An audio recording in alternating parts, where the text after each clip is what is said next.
Здравейте, скъпи приятели, участници в моята първа анкета. Искам първо да се извиня, защото в началото имаше някакъв проблем, не бях задала правилно настройките и много от вас трябваше да проявят така настойчивост и патриотизъм дори, за да попълнят повече от един отговор. Разбира се, аз коригирах нещата така малко на по-късен етап, така че тези от вас, на които се наложи няколко пъти да попълват и да изпращат тази анкета поради моята, да кажем, техническа неграмотност, ще получат от мен един допълнителен подарък, освен тази практика и медитация, която днес и сега ще ви представя. Така, първо да се представя, казвам се Юлия Тодорова, рейки мастер съм, слънчев учител и се занимавам с медитативни техники и практики, общувам с ангелите, приемам и предавам ангелски послания и правя ангелски консултации. Така че ако почувствате и имате нужда от приятелско рамо, на което да споделите своя проблем, аз съм насреща. Каква практика ще ви предложа днес? Ще ви предложа една медитация, която за мен беше така в началото на моят духовен път, ми бе предадена от моя учител тогава. Имам предвид физически учител в физическия свят. Това е медитация за среща с водача. Мисля, че всеки, който върви по този духовен път, трябва тази медитация да я направи и да се свърже със своя водач. Защо? Защото духовният път, духовното израстване, усъвършенстване, както искате го наречете, е доста трънливо мероприятие. Ще имате първо много спънки, защото духовният свят няма просто така да ви остави вие да си се развивате. Това е едно училище, в което ние попадаме, ние учим определени уроци и биваме подлагани на определени изпити, както е и в живота. Когато си научиш изпита, минаваш на следващото стъпало, получаваш следващата задача, обучаваш се, за да я преодолееш, след това имаш изпит, а ако го минеш, минаваш нататък. А ако не го минеш, оставаш на това стъпало, на което си, докато не си научиш урок. Така че, за мен е много, така, как да кажа, много полезно да имате връзка с вашия личен водач. Като искам да кажа тук, че вашия личен водач може да не е от началото до края един и същ. Те могат да се сменят. Това могат да бъдат най-различни извисени личности, включително и ангели и архангели. Ще ви споделя моя личен опит. Моя първи водач беше един Далай Лама. Тоест, ако трябва да бъда точна, защото аз го попитах, това е третия Далай Лама. Някога там, много назад във времето, опитах се да намеря някаква информация за него. Разбира се, в интернет няма почти нищо.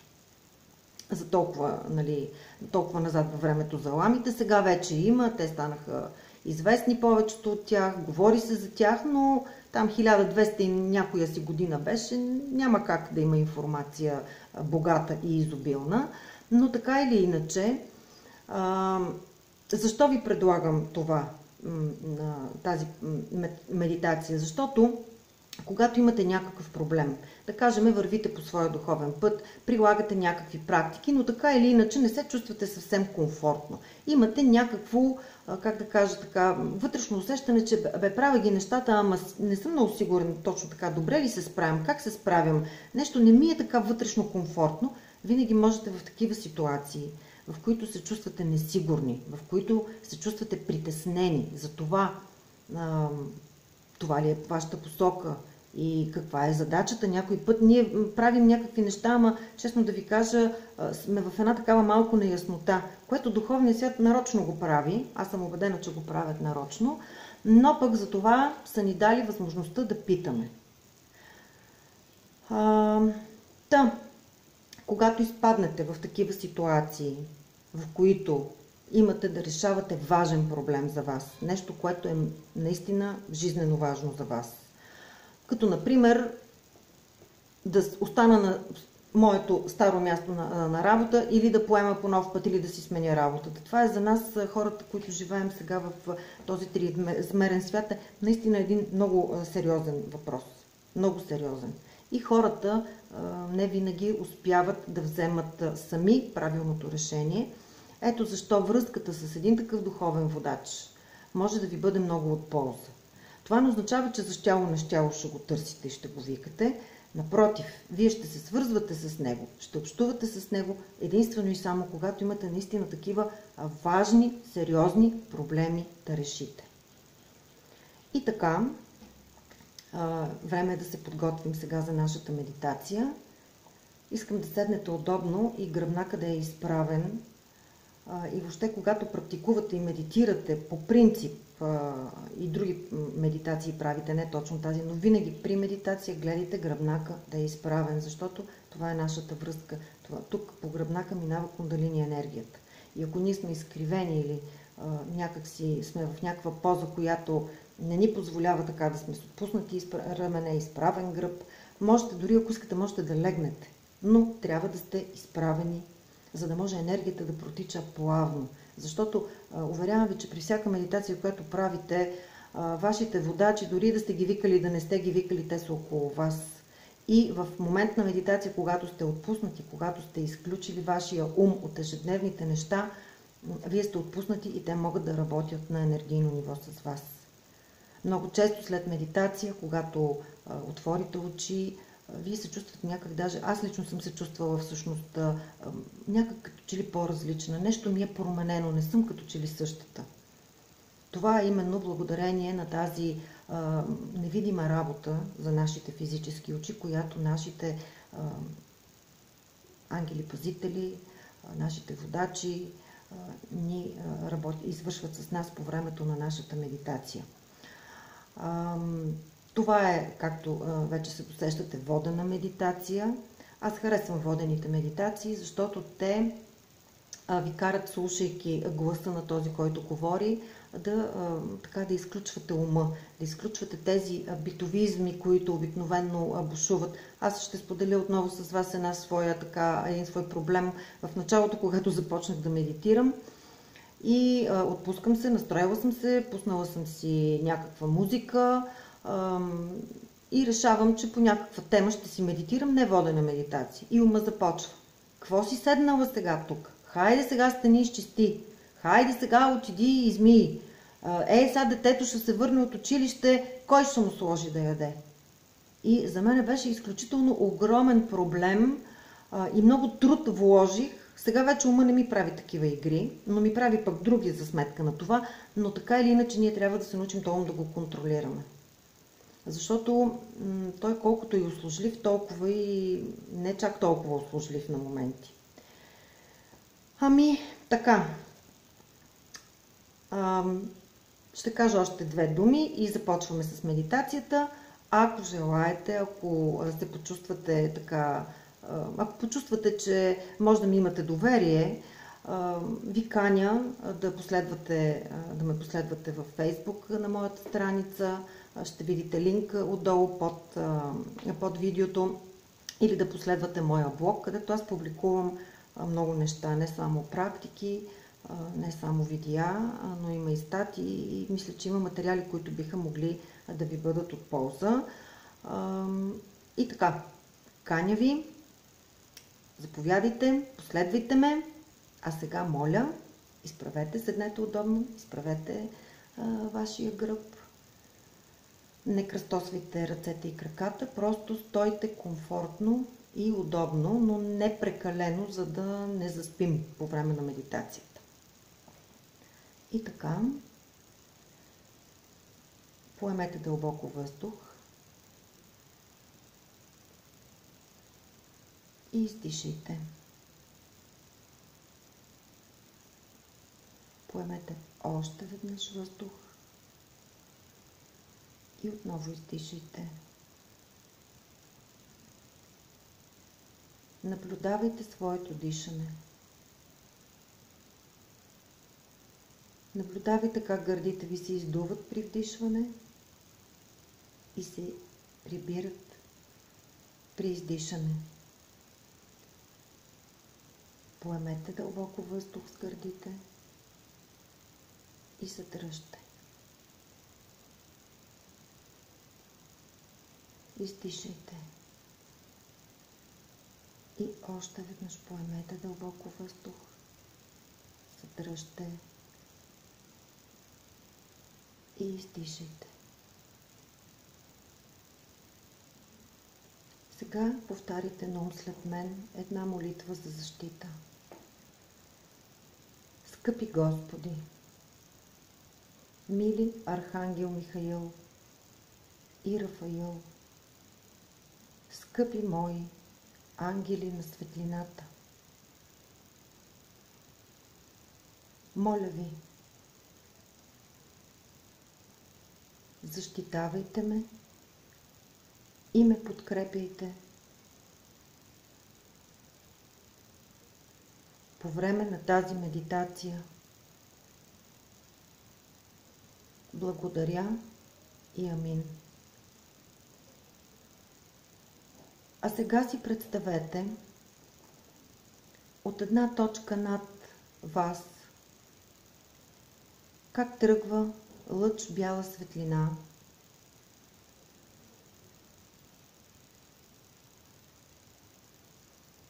Стига до върха на главата ви и започва да ви облива като с душ от всякъде. Вижте как се стича отпред по лицето, отстрани покрай ушите, отзад към тила, слиза към раменете, към гърдите, спуска се отзад по гърба, слиза надолу по ръцете, облива китките, дланите, пръстите на ръцете,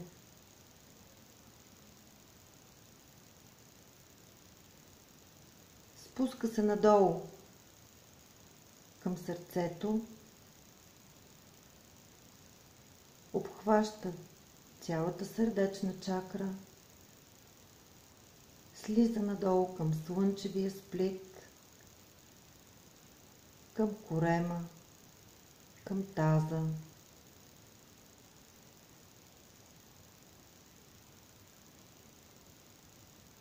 Вижте как бялата светлина ви облива от всички страни и образува около вас един защитен пашкул. Вижте как светлината слиза надолу към бедрата, към колената, пръстците, стъпалата и се затваря отдолу под вашите стъпала в един лъч,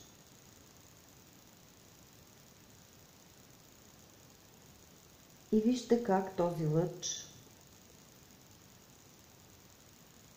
преминава през първия слой на земята, след това през втория слой на земята и се спуска дълбоко в центъра на земята. Сега, ако ви е комфортно, можете пашкула, в който се намирате, леко визуално да го разширите, за да се чувствате по-добре. Вижте как около този пашкул, в който се намирате вие, има рояк от ангели, които със своите вълшебни пръчици докосват пашкула, в който се намирате, и докосват пространството около него. При това докосване в пространството около вашия пашкул се образуват хиляди, милиони блестящи звезди.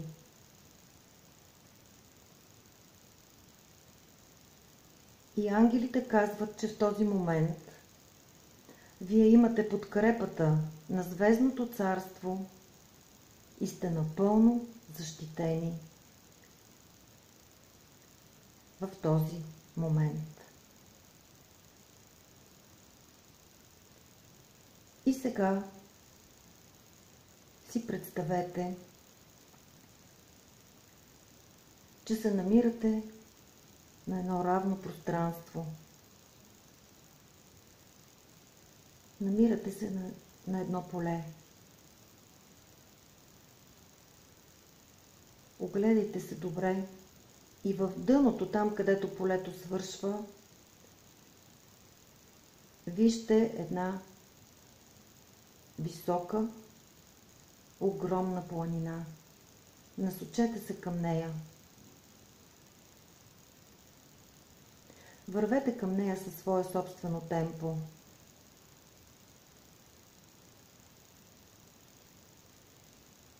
В подножието на планината виждаме храм. Разгледайте този храм. Вижте го как изглежда. Струва ли ви се познат този храм?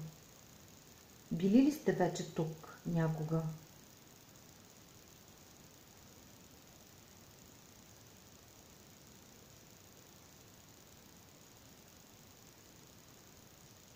Поглеждате пред себе си и виждате една висока врата от масивно дърво. Вратата е отгоре с заоблени краища.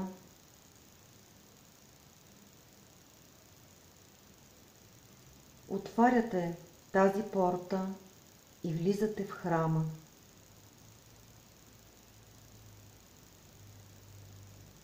Събуйте вдясно от себе си обувките, с които сте обути. Съберете ръцете си в молитвена поза и леко се поклонете.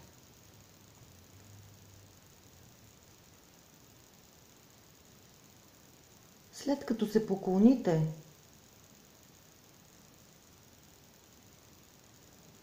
огледайте храма, където се намирате.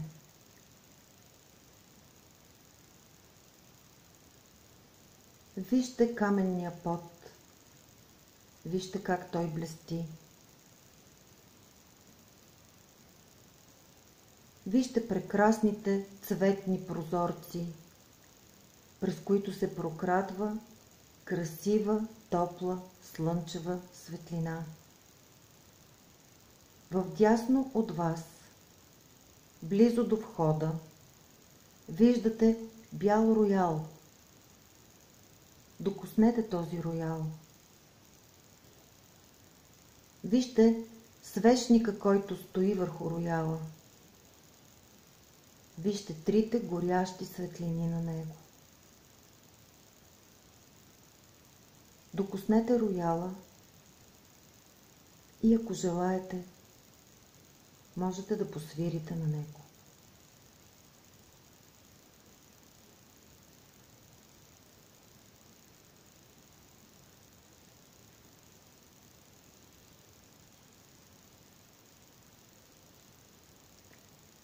А сега се огледайте във вътрешността на храма. Вижте високите колони, които ограждат централната част на храма.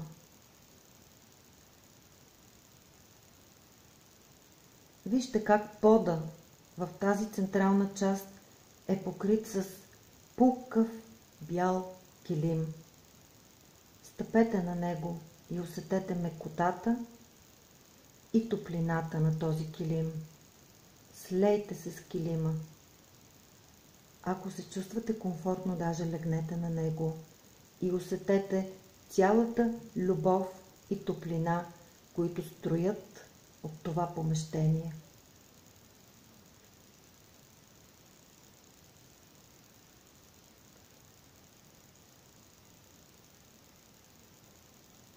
Вижте как от върха на храма над вас започва да строи изкряща бяла светлина, която като конус осветява едно точно определено място в този храм. Погледнете към това място и там ще видите два стола, поставени един срещу друг. Насочете се към това място, към тези столове и седнете на единия от тях. Това е мястото, на което вие ще се срещнете с вашия водач. Повторете сега на ум след мен. Аз сега заявявам, че искам да се срещна с моя водач. Поемете дълбоко въздух и изчакайте търпеливо.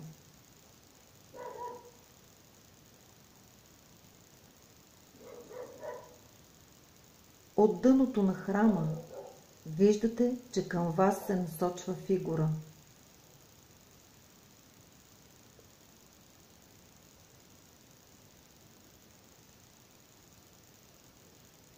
Тя се приближава все повече и повече към вас. И вие осъзнавате, че този човек е вашият водач.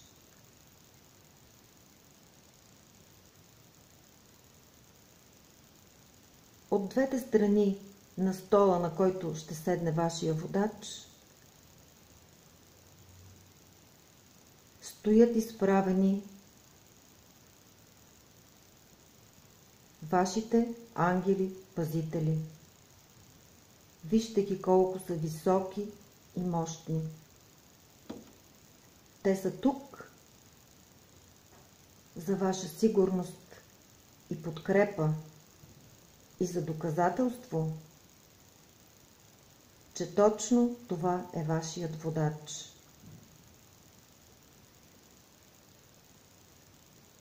Вашия водач приближава до стола срещу вас и сяда на него. Сега му кажете как се казвате, поздравете го и попитайте за неговото име.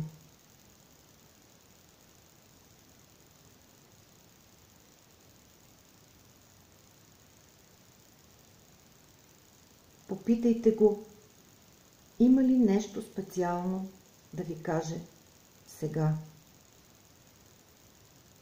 Пообщувайте с него толкова, колкото ви е необходимо.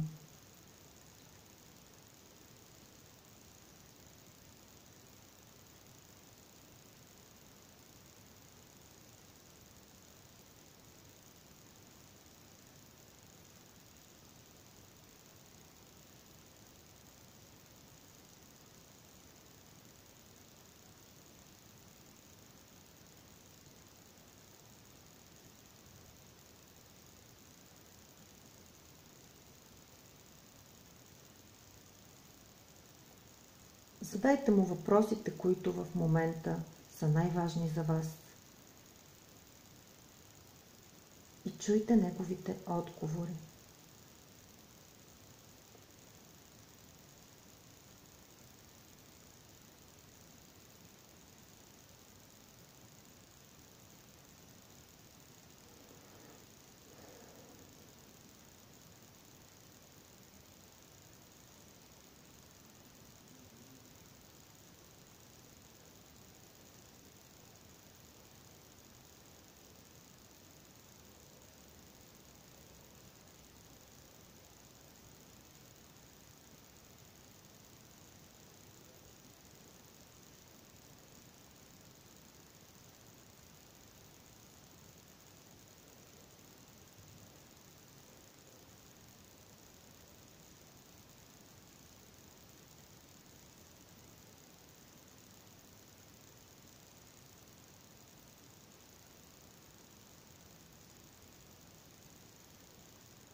Настъпи време да си вземете довиждане с вашия водач. Питайте го как можете да се свързвате с него.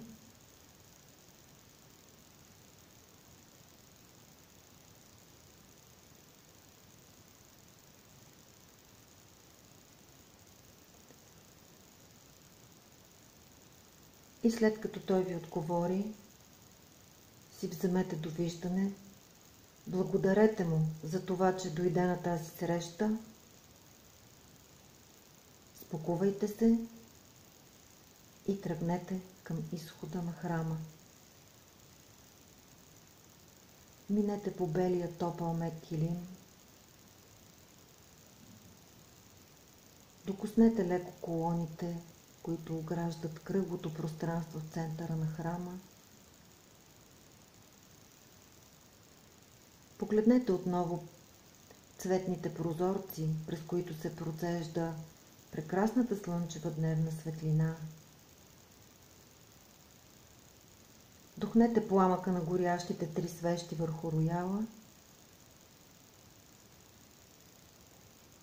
Благодарете на вашите водачи,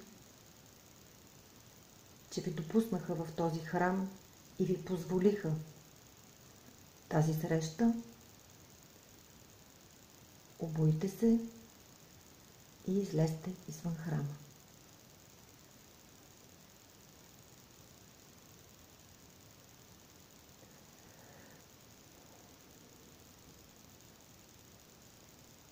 А сега е време да поемете по обратния път през полето.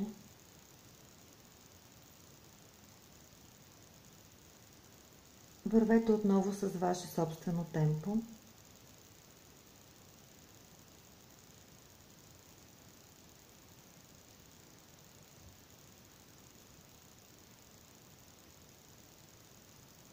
И се завърнете тук и сега.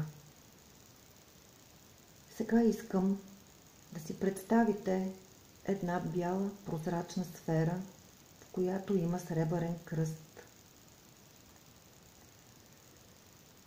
Тъй като по времето на медитацията нашите чакри са отворени, сега е редно да ги затворим и запечатаме. Затова започваме от първа чакра и поставяме там светлата сфера с сребърния кръст вътре, като печат върху нея. Минаваме нагоре към втора чакра, правим същото. Отиваме при слънчевия сплит, поставяме и там защитната сфера с сребърния кръст. Минаваме нагоре към сърдечната чакра, правим същото с гърлената, третото око и теменната чакра. Даже ми показват сега да поставите това кълбо и на звездата на душата. Поемете дълбоко въздух и отворете очи. Благодаря ви много. Надявам се да ми разкажете за вашата среща, как е протекла тя, да споделите вашите усещания. За мен беше великолепна медитацията. Аз я правих заедно с вас през цялото време.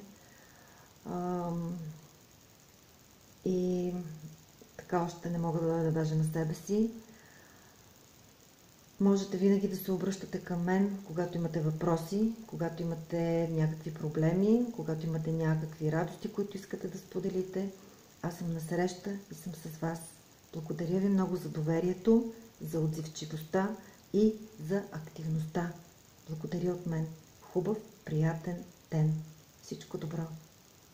Обичам ви.